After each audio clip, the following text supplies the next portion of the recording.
Esta vez encontramos en el espacio museal IAC una pieza que completa la donación de la familia Lasquíbar de Albistur. Se trata del chacó o sombrero militar del voluntario realista Manuel Lasquíbar, futuro propietario de Goicoechea.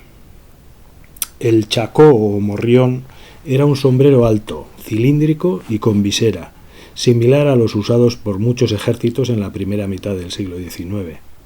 Era alto para protegerse de los sablazos de la caballería. Este chacó, conservado en Goicoechea de Albistur, perteneció a Manuel Lasquíbar y Ezeiza, voluntario realista, nombrado capitán de batallón en 1827. Junto al chacó hemos colocado una copia del documento del nombramiento, conservado también en el archivo de Goicoechea. Él formó parte del 6º distrito de los 8 en que dividió la provincia la Diputación Foral. De ahí el número 6 y la inscripción tercios guipuzcoanos. Los voluntarios realistas fueron una milicia creada por Fernando VII en 1823, tras la caída del trienio liberal, para defender la monarquía absoluta ante el temor del monarca a la ideología liberal de muchos de los miembros del ejército. El origen de los voluntarios realistas se encuentra en las guerrillas que desde 1821 se lanzaron al campo para hacer frente al régimen constitucional. Destacaron como objetivo la defensa de la religión, por eso se presentaron como ejército de la fe. Hubo muchos curas y frailes entre sus dirigentes.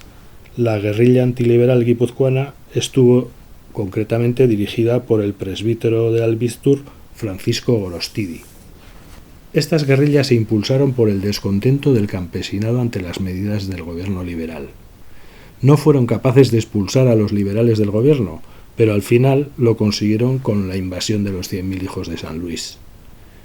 A medida que los liberales se retiraban del territorio, los ayuntamientos organizaban grupos de voluntarios realistas para que se encargaran de la represión.